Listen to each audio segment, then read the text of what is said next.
You know that kind of poverty where your slippers have more patches than original rubber? Where light coming back after NEPA takes it for 3 days feels like Christmas morning. That was my life. My name is CHINEDU Okafor, and I grew up in Ajiganal, Lagos, the jungle, as we called it. Our room in the Face Me, I Face You was so small that when my mama spread her wrapper to sleep, it touched all 4 walls. 7 of us, mama, papa, my 4 siblings, and me, packed like sardines in a tin. The ceiling was so low papa couldn't stand straight. And the zinc roof? When rain fell, it was like 1,000 angry jam drums playing directly inside your head. We couldn't hear each other talk. We just sat there, watching water drip through the holes, strategically placing our only 3 buckets to catch the leaks. Every morning, I woke up at 4:30 a.m. Not because I was disciplined. No, because if you didn't wake up that early to join the queue at the only borehole in our street, you wouldn't fetch water before school. And that queue? It was a survival competition. Old women would beat you with their walking sticks if you tried to cut the line. I remember one morning, I fell asleep standing in that queue. I was so tired from hawking pure water the previous night that my body just shut down. When I jerked awake, I lost my position, and Mama gave me serious beating when I came home with empty jerry cans. School? I attended community primary school, Ajiganal. The classrooms had no windows, just rectangular holes in the concrete walls. When it rained, we all had to squeeze to one side of the class to avoid getting soaked. Our uniforms were passed down through generations. I wore my elder brother's uniform, which was my cousin's before him, which was someone else's before that. The shirt had turned from white to a permanent shade of gray-brown, and the collar was so worn out it was just threads holding on for dear life. My school sandals, those black Charlie Wada slippers, had seen better days before I was even born. The sole had separated from the top, so I used rubber bands to hold them together. Every step I took made a flap-flap sound. Other children mocked me, calling me frog-legged CHINEDU because of the sound. But you know what? I didn't have time for shame. Shame is a luxury for people who have options. Breakfast was contentious in our house. Most mornings, there was no breakfast. If we were lucky, Mama would make OG pap, and we'd share it in one big bowl, all 6 children drinking from the same container. The OG was so watery, you could see your reflection in it. Sometimes, just sometimes, there'd be 1 cube of sugar to share. We'd break it into tiny pieces, and each person would get their ration. I learned to let mine dissolve slowly on my tongue to make the sweetness last longer. Lunch at school was another story entirely. While the rich children from other areas opened their food flasks, jollof rice, fried plantain, chicken, I would smell it from across the classroom, and my stomach would growl so loudly, it announced my hunger to everyone. I became an expert at drinking water to feel full. The school tap became my best friend. Cold water, warm water, I didn't care. It filled the emptiness, even if just for 30 minutes. After school, while other children went home to rest and do homework, I went straight to Boundary Market to hawk pure water. My younger brother Emeka and I had a system. Mama would give us 2 big basins of pure water. The small sachets, 50 kobo each. We had to sell everything and bring back at least 400 naira, or we wouldn't eat that night. The weight of that basin on my 9-year-old head was crushing. I developed a permanent dent on my scalp that my barber still points out today. CHINEDU, this your head, no straight, oh, he'd say, and I'd remember those years carrying water, survival on my head, poverty pressing down on my crown. The streets of Lagos taught me negotiation before any business school could. Pure water. Cold pure water. I'd scream until my voice became hoarse. Vehicle owners in traffic were my target market. You had to be fast, run to the window, make the sale, collect your money, and jump away before traffic moved. I saw children get hit by vehicles, pure water scattering everywhere like broken dreams on the asphalt. I learned to be quick. Some customers were kind. They'd give you 1 naira and tell you to keep the change. That 50 kobo was mine, my profit, my future. Some were wicked. They'd collect the water, drink it, and refuse to pay. Go and call your mama, they'd say, laughing as they drove away. What could small boy do? Chase their car? I learned that lesson early. Some people will take from you simply because they can. Hashtag chapter 2. The family burden, 1,500 hours, 30:00. Papa was a conductor for those yellow Malya buses. You know, the ones that look like they collapse any second? His job was to hang out of the moving bus, screaming, Ashidi, Ashidi. 1 chance remained, while collecting 20 naira from passengers. Some days he'd come home with 300 naira. Other days, nothing. The bus would break down, or police would seize it for lacking proper papers, or area boys would collect their settlement and leave him with nothing. I remember one evening Papa came home and just sat on our only bench without saying a word. His eyes were red, but not from crying, from exhaustion, from defeat. Mama knelt beside him, and he whispered something to her. She covered her mouth with her hand and started sobbing quietly. That night, I learned Papa had been owing the bus owner, and the man had seized his wages for 2 weeks straight. We had no food in the house. Nothing. Mama was a petty trader. She'd wake up at 3 a.m. to go to Oyingbo Market and buy tomatoes, pepper, onions, whatever she could afford with her small capital, then sell them in front of our compound. Her profit margin was so thin, sometimes just 50 naira for a whole day's work. But that 50 naira would buy Gary for dinner. That 50 naira was the difference between sleeping with something in our bellies or sleeping with our stomachs touching our backs. I watched Mama age 20 years in 5 years. Poverty does that to you. It sucks the life out of your face, curves your back, puts permanent worry lines on your forehead. She couldn't have been more than 35, but she looked 50. Her hands were rough, like sandpaper from years of handling peppers. Sometimes I'd see her sitting alone in the dark after she thought we were all asleep, just sitting there, staring at nothing, and I knew she was calculating how to pay school fees, how to buy kerosene for the lamp, how to stretch yesterday's leftover Gary to feed us today. My elder brother Chikwudi dropped out of secondary school in SS2. He just stopped going one day. Papa beat him, Mama cried, but Chikwudi refused to go back. What's the point, he said. I graduate and then what? Stand at mile 2 begging for bus conductor work like Papa? He became an apprentice mechanic instead. Every evening he'd come home covered in black engine oil, smelling like petrol and sweat. But at least he brought home something. Sometimes 200 naira, sometimes 500. That money went straight to Mama. My immediate younger brother Emeka was my partner in everything. We hawked together, we fought together, we survived together.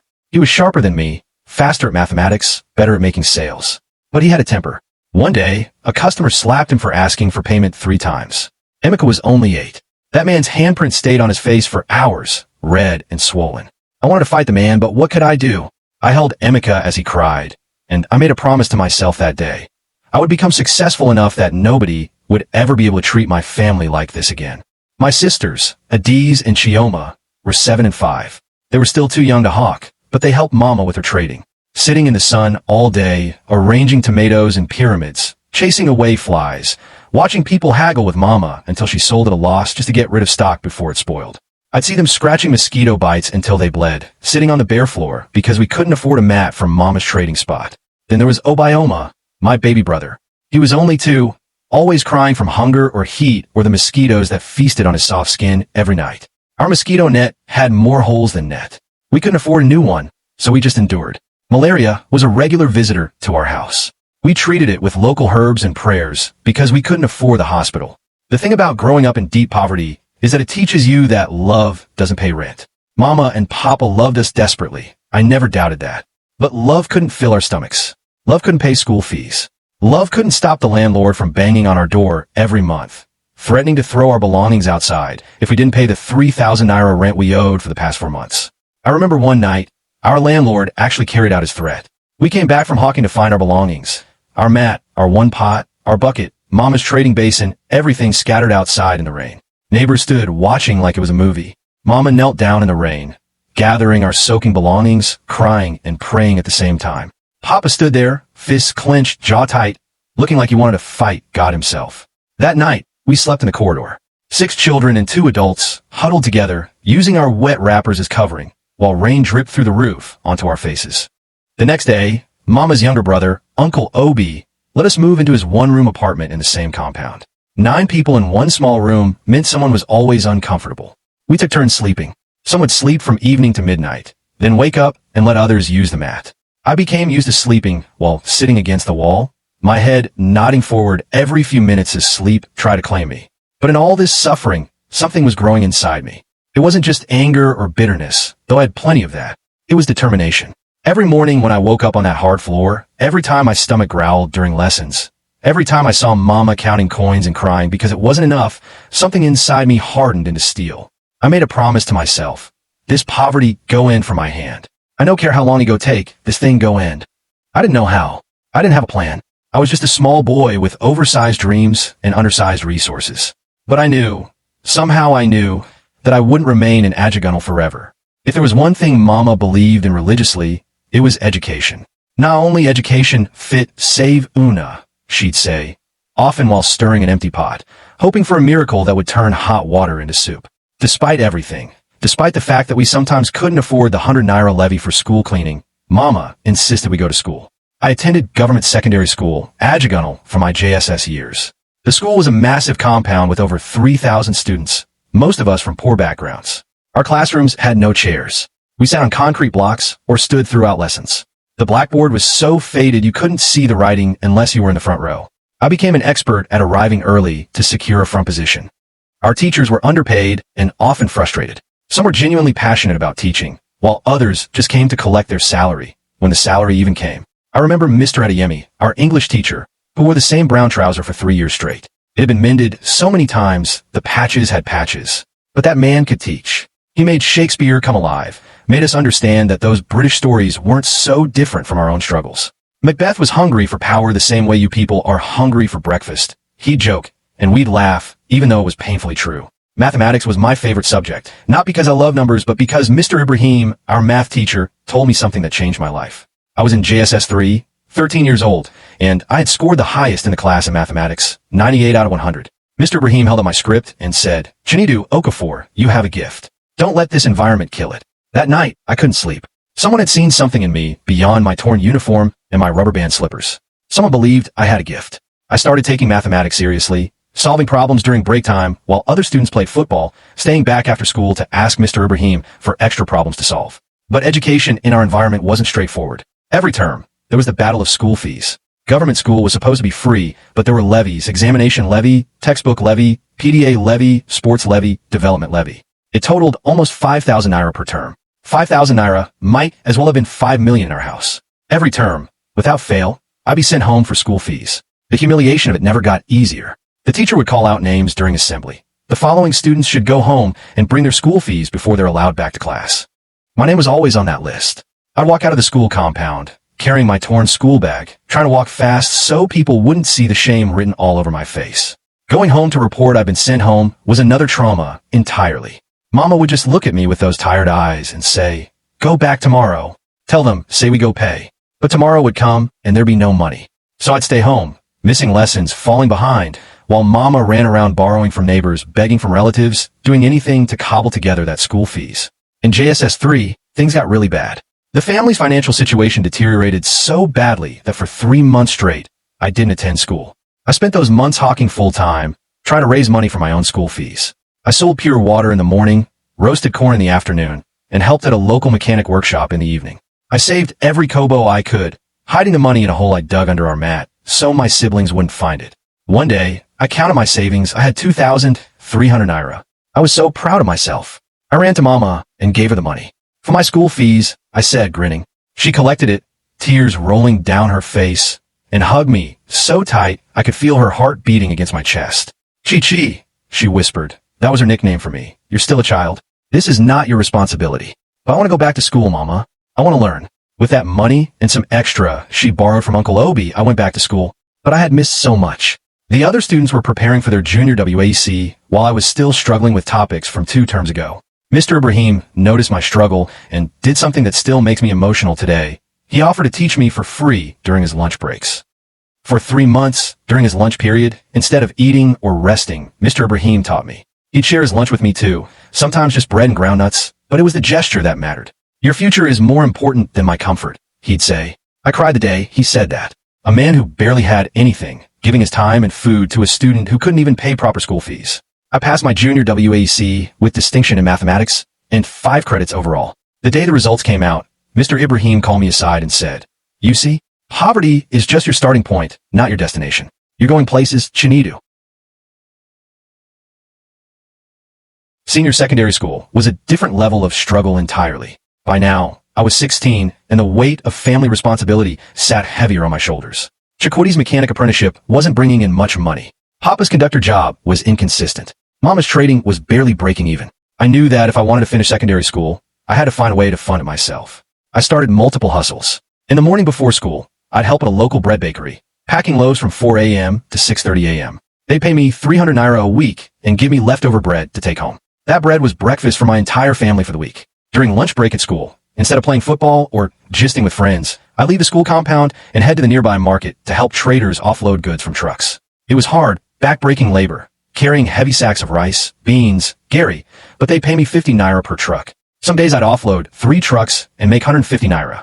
That was food for my family that night. After school, I'd go to a computer center in Boundary that offered free training to youth. This was 2015, and computer literacy was becoming important. The center supervisor, Brother Femi, saw my eagerness to learn and made me a deal. If I came every day to clean the center and arrange the computers, he'd teach me everything. Microsoft Office, basic graphic design, even web design. I jumped at the opportunity. Every evening from 5 p.m. to 8 p.m., I was at that computer center. I cleaned first, sweeping, arranging chairs, wiping down the computer screens. Then Brother Femi would teach me. I learned Microsoft Word, Excel, PowerPoint. I learned Photoshop and CorelDRAW. I learned basic HTML and CSS. I absorbed everything like a sponge because I knew, somehow, that this knowledge was my ticket out of Ajigunal. But with all these hustles, my schoolwork suffered. I was constantly exhausted. I'd fall asleep during classes, wake up with chalk dust on my face from laying my head on the desk. My grades started dropping. In SS1, I had been among the top 10 students. By SS2, I had dropped to the middle of the class. My physics teacher, Mrs. Okonkwo, called me aside one day. "CHINEDU, what is happening to you? You used to be sharp. Now you're sleeping in my class." I couldn't tell her the truth, that I had woken up at 4 a.m. to pack bread, that I hadn't eaten breakfast, that after her class I'd be running to the market to offload trucks because my family needed to eat that night. So I just said, "Sorry, Ma. I'll try harder." She looked at me for a long moment, then said, "Come to my house tomorrow evening. I'll give you extra lessons." No charge. I was shocked. "Ma." I said, "Come to my house." I'm not repeating myself. Mrs. Okonkwo's extra lessons saved my SS2 year. She'd teach me physics, chemistry, and further mathematics every Saturday for free. She'd even give me food before I left, rice and stew that I'd pack in a nylon bag and take home to my siblings. She never made me feel like a charity case. She treated me like I was her own son. One day I asked her, "Ma, why are you helping me?" She smiled sadly. "Because 30 years ago, I was you. I grew up in Mushin, just as poor as you are now. A teacher helped me, sent me to school, and I became who I am today. I'm just paying it forward." That lesson stayed with me. Success is not just about what you achieve, but about who you help along the way. In SS2, Imit Amaka. She was the most beautiful girl I had ever seen. Dark skin that glowed like polished mahogany, eyes that sparkled when she laughed, and a smile that made you forget your problems, even if just for a moment. She was in SS2B, I was in SS2A, but we shared the same math class because they combined the science students. Amaka came from a better family, not rich, but comfortable. Her father was a civil servant, her mother a nurse. They lived in Satellite Town, which was significantly better than Ajigunal. She wore clean uniforms, carried a proper school bag, and always had lunch money. I didn't think I had any chance with her, but one day she approached me after math class. "You're really good at mathematics," she said. I couldn't speak. My throat was dry. I just nodded. "Can you help me with this assignment?" That's how we became friends. I'd help her with mathematics, and she'd just be there, and that was enough for me. We'd sit under the big mango tree behind the school laboratory, and I'd explain polynomials and quadratic equations, and she'd listen with such intensity, such focus that I felt important, like I mattered. Slowly, our friendship deepened. She started sharing her lunch with me. Meat pie and Coca-Cola that I'd initially refuse out of pride until my growling stomach betrayed me. She never made a big deal about it, just casually pushed half the meat pie toward me while talking about something else. One evening, after months of friendship, I gathered courage and told her, "Amaka, I like you." She smiled, not surprised. "I know, CHINEDU. I like you too." My heart nearly exploded from my chest. "But I'm from Ajigunal. I'm poor. I have nothing to offer you." She took my hand, the first time a girl had ever held my hand, and said, "You have ambition. You have intelligence. You have determination. That's enough for me." We started dating in SS2. She was my first girlfriend, my first love, my first everything. In the midst of all my struggles, Amaka was my escape, my happiness, my reason to smile. She believed in me when I didn't believe in myself. When I was discouraged and ready to drop out of school, she'd encourage me. "You're going to be great, CHINEDU." I know it. Her belief in me became my fuel. I worked harder, studied longer, hustled more intensely. I wanted to become someone worthy of her faith in me. I wanted to prove that a poor boy from Ajigunal could rise above his circumstances. In SS3, the pressure intensified. WAEC and NICO were approaching, the examinations that would determine whether I could go to university or not. The registration fees alone were over 15,000 naira. I started saving from SS2, hiding money in my secret spot, penny by penny, note by note. By the time registration came around, I had saved 8,000 naira. Mama and Papa scraped together another 4,000. We were still 3,000 short. The deadline was approaching, and I was panicking. If I didn't register, 3 years of secondary school would mean nothing. Amaka found out. I didn't tell her, I was too proud, but she sensed something was wrong. When she finally extracted the truth from me, she went quiet for a moment, then said, "I'll get you the money." "No, I can't take money from you. It's not taking, it's borrowing. You'll pay me back when you become a big man." I refused and refused until she became angry. "Your pride is more important than your future. You're willing to miss WAEC because you're too proud to accept help from someone who loves you." That word, love, melted all my resistance. She gave me the 3,000 naira. I registered for WAC in Nico with 1 day to spare. I studied like my life depended on it because it did. While other students were outside playing during break, I was inside reading. While they were watching football in viewing centers, I was solving past questions. I'd wake up at 3 a.m. every day to read, my brain absorbing chemistry, physics, biology, mathematics, English, everything. The night before my first WAC paper, I couldn't sleep. I was terrified. What if I failed? What if all this struggle was for nothing? I sat outside our room, looking at the night sky, praying to God, to Allah, to my ancestors, to anyone who would listen. Please, just let me pass these exams. Not only this one thing, I dare beg. Make I pass, make I get admission, make I change my family story. WAC results came out, and I had scored 8 A's and 1 B3. 8 A's. Me, CHINEDU from Ajagunal, who sometimes attended school hungry, who studied under kerosene lamp because we had no electricity. Mr. Ibrahim cried when I showed him my result. Mrs. Okonkwo hugged me tight. Amaka jumped up and down, screaming, I told you that you would succeed. But passing WAC was just step 1. Next was JAM, the Joint Admissions and Matriculation Board Examination. The form alone was 5,000 naira, and then there were lesson fees if you wanted to attend preparatory classes. I couldn't afford the lesson, so I bought one used JAM textbook for 200 naira from a roadside seller and studied it until the pages started falling apart. I registered for computer science at the University of Lagos, Unilag. Why computer science? Because of my time at Brother Femi's Computer Center, I had fallen in love with technology.